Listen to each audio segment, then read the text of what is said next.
T'as implosé, quoi. Ah, j'ai implosé. D'accord. Mon corps m'a dit stop. Le 14 décembre, je dis non, c'est fini, j'arrête. Ouais, le matin, j'allais travailler. Et l'après-midi, j'allais...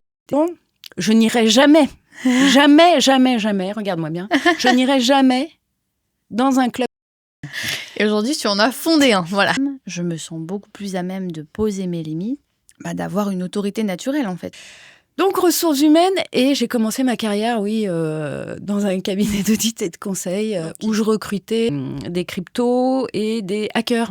D'accord. Ouais, c'était super, je me suis vraiment bien amusée. J'ai vraiment aimé. Okay. Et puis j'ai trouvé que par rapport à d'autres structures que j'ai fait par la suite, oui. C'était là où on gérait le mieux les compétences et le mieux-être, j'ai l'impression. Ouais, si je compare avec notamment des organismes paritaires, ce qu'on appelle des organismes paritaires, donc gérés par et les syndicats de salariés et les syndicats d'employeurs, je trouvais que les RH étaient mieux gérés dans ce type d'entreprise.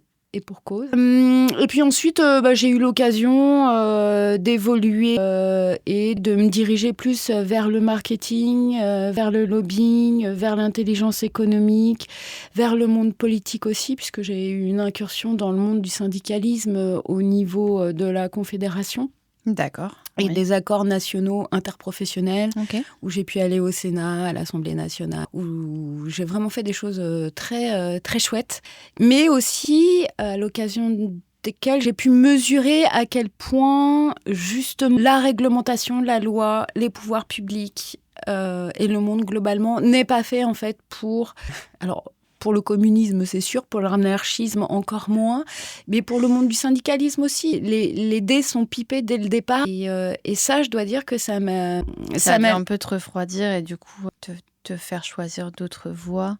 Je crois que ça m'a fait tomber en dépression, en fait. Ah ouais, carrément. Ouais, je crois. Et je crois que je suis tombée malade. Le cancer, je crois que je l'ai fait parce qu'il y avait énormément de désillusions, énormément de fatigue aussi, parce que dans mon métier, donc j'essayais d'assurer mon poste et en plus d'assurer des fonctions syndicales. Et comme tu as pu le remarquer, c'était pas uniquement en entreprise, c'était en entreprise, en branche et aussi au niveau interprofessionnel. Oui. Et donc, j'ai essayé de faire tout ça et de combiner. T'as implosé, quoi. Ah, j'ai implosé. Ah, d'accord. Mon corps m'a dit stop. Mon corps m'a dit stop. Et je me souviens de ce qui m'a fait exactement raccrocher les gants du salariat et de mon ancienne carrière. Oui. Ça, en décembre, je crois que c'était un 14 décembre, c'est pour te dire. Ok. J'étais dans une réunion du personnel. Ça faisait 7 ans que j'étais dans la même entreprise. Et j'entends, alors nous allons raisonner les directions et nous allons personnaliser la relation client. D'accord. Et j'étais là, mais ça fait 7 ans que je suis sur le décloisonnement et ça fait 7 ans que j'entends qu'il faut personnaliser la relation client.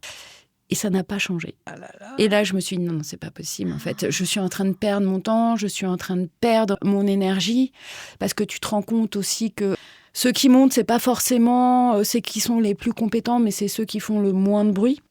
Quand tu es une femme, c'est encore plus compliqué. Oui, le moins de bruit ou le plus de bruit ? Ceux qui montent, c'est ceux qui font le moins de bruit. Le moins de bruit ? Ouais. D'accord. Ouais. Les plus discrets, quoi. Ouais, c'est ça. Des bénis oui. Ah bah oui.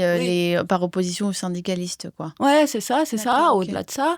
Et puis aussi, on fait monter une caste. Enfin, dans l'entreprise dans laquelle j'étais, c'était l'homme blanc 6 de 50 ans. D'accord. Moi, dans mon équipe, j'étais la seule femme de moins de 35 ans. Ouais. Je travaillais qu'avec des personnes de plus de 50. Et bizarrement, tout le monde était au forfait. J'étais la seule à badger. Tu vois, j'étais en plus... Ouais. Enfin bon, bref, ça a été un enfer. J'imagine, ouais. Ça a été un enfer. Et pourtant, j'avais des grandes illusions qui étaient de permettre, en fait, de faire évoluer les choses au niveau du syndicalisme, notamment en entreprise. Mais c'est pas possible. À partir du moment où tes réunions, elles ont lieu au MEDEF et que, tu vois, toi, syndicat... Enfin bon, bref, je veux pas rentrer dans ce type de considération, mais j'aurais beaucoup de choses à dire. Je ne sais pas si ça a changé, j'espère que ça a changé, mais beaucoup de choses à dire sur ce truc. Donc voilà, le 14 décembre, je dis non, c'est fini, j'arrête. Donc c'était terminé à ce moment-là. Ouais. Et donc après, tu as... du coup, tu es devenue dominatrice tout de suite, ou il y a eu d'autres... qu'est-ce qui t'a amené à te dire « je veux dominer les gens ». Je veux incarner ce personnage et je veux que ce soit mon métier, quoi. Ça a été la rencontre avec des travailleuses du D'accord. Et notamment avec une qui s'appelle Yumi Volupte, à qui je passe le bonjour. Enfin, j'ai envie de dire, c'est ma petite fée. Ouais, c'est ma petite fée parce que c'est elle qui m'a fait voir le monde des travailleurs et travailleuses autrement que ce que je pouvais en percevoir, notamment des médias, qui est très victimaire et misérabiliste. Merci. Ce qui existe, ça je le remets pas en question, mais il y a aussi à côté toute une population en fait qui entre guillemets choisit ce métier, parce qu'on choisirait tous d'être entiers sinon, ou d'être héritier. Mais quand tu n'as pas cette chance, il faut bien choisir quelque chose pour te faire vivre. Tout à fait.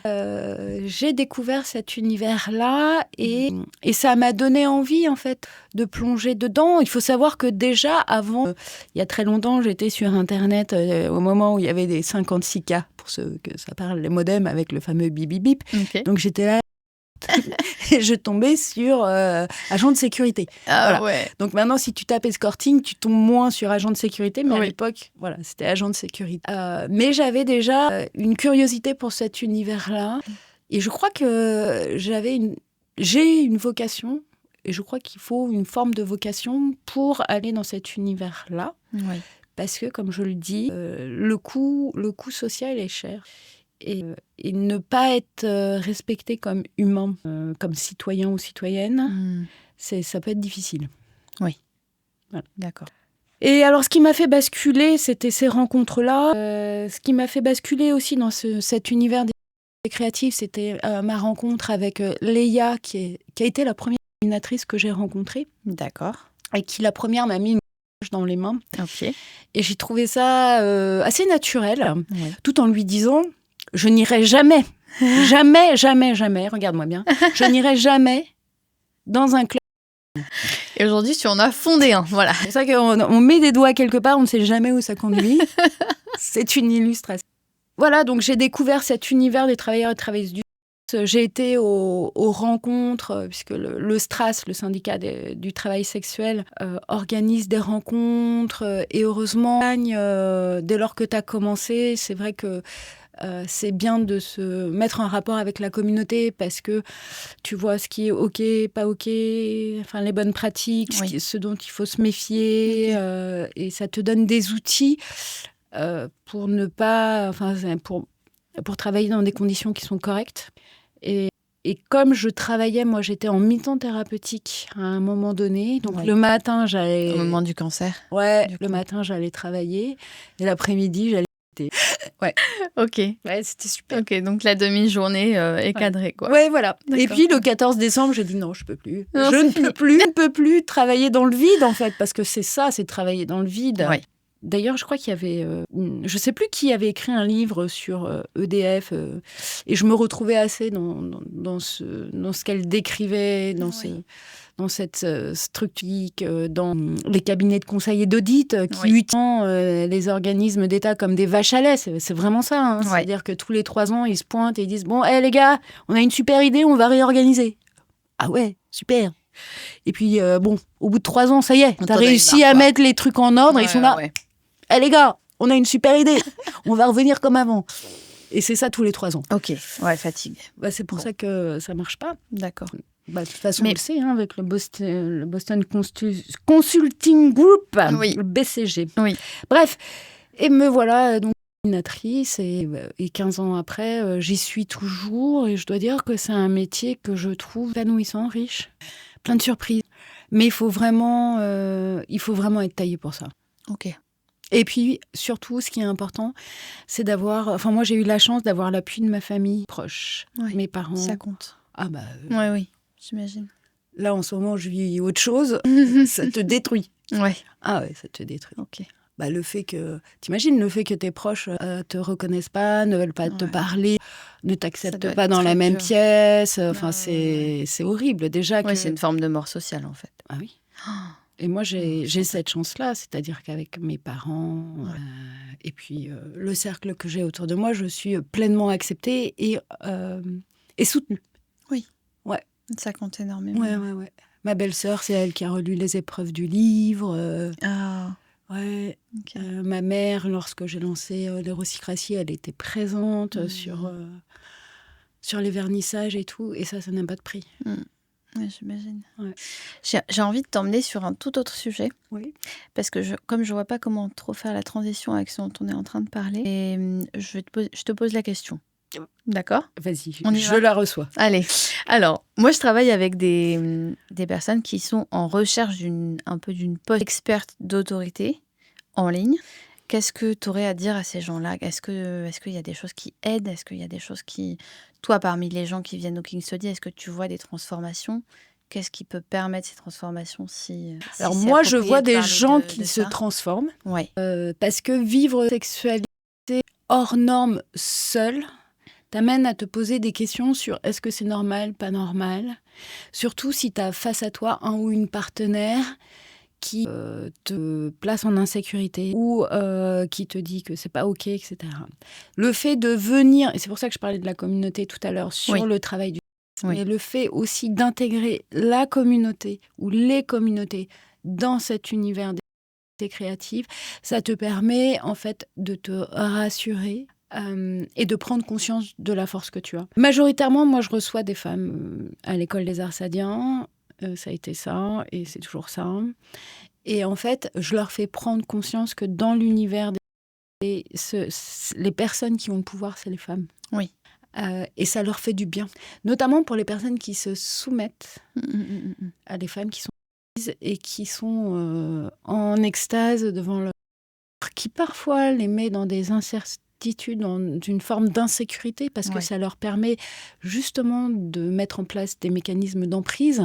Et à partir du moment où elles viennent dans des lieux comme la station d'essence et qu'elles viennent en fait discuter avec d'autres personnes, d'autres femmes, d'autres genres, ça les rassure et ça les met dans une posture qui leur donne plus de sérénité et qui leur permettent en fait de construire une relation plus équitable avec leur partenaire. Et ça, pour moi, c'est hyper important. D'accord. C'est vraiment cette population-là qui, pour moi, est ma population cible, avec aussi la population des couples. Mais c'est vraiment réappropriation de la par les personnes qui ont été exclues, et c'est-à-dire majoritairement les personnes qui ne se retrouvent pas dans l'hétéronormativité. Ouais. Tu vois ? Donc ça peut être les femmes, les non-binaires, ça peut être aussi les hommes qui se retrouvent dans la posture de ou des choses. Et là, moi, je trouve qu'ensemble, on a plus de force. Et ça nous permet de construire aussi des outils pour répondre à certaines agressions. Donc ça, c'est pour répondre à ta question, c'est les gens que j'accueille. Il y a aussi une autre femme que je vais appeler T. D'accord. Elle se reconnaîtra, qui est arrivée, donc qui a un certain âge, qui est arrivée et qui se cherchait. Et là, aujourd'hui, elle arrive à développer une posture dominatrice que je trouve extraordinaire. Non, mais c'est une femme extraordinaire. Les images qu'elle produit sont extraordinaires.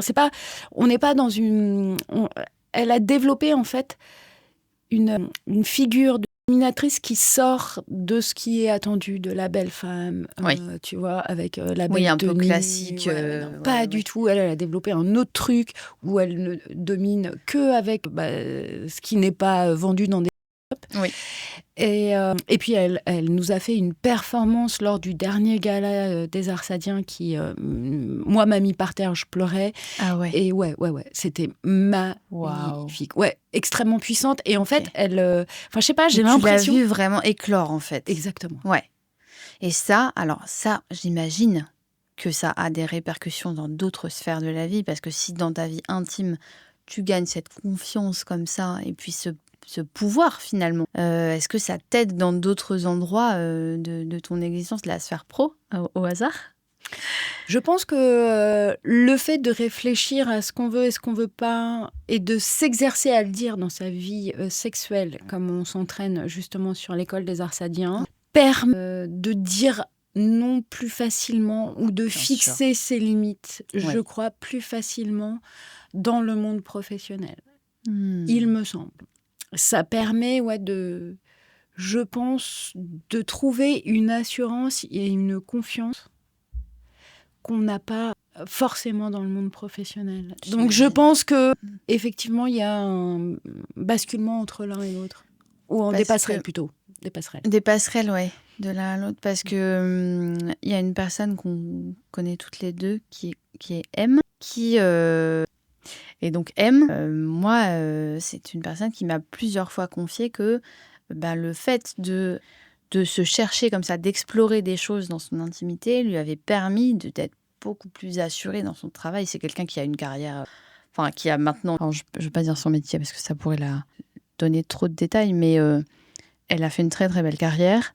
Et là, elle a fait une réorientation parce qu'elle avait envie de changer de métier. Je ne dirais pas non plus quel est son nouveau métier, mais oui, c'est une discussion que j'ai pu avoir avec des gens du coup de ce milieu qui me disent mais je me sens beaucoup plus moi-même, je me sens beaucoup plus à même de poser mes limites, de dire quand ça ne me va pas et du coup de me sentir beaucoup plus confortable dans plein d'aspects et du coup d'avoir une autorité naturelle en fait. Il y a des choses qu'on se permettait avec moi qu'on se permet plus et mes limites arrivent beaucoup plus vite qu'avant.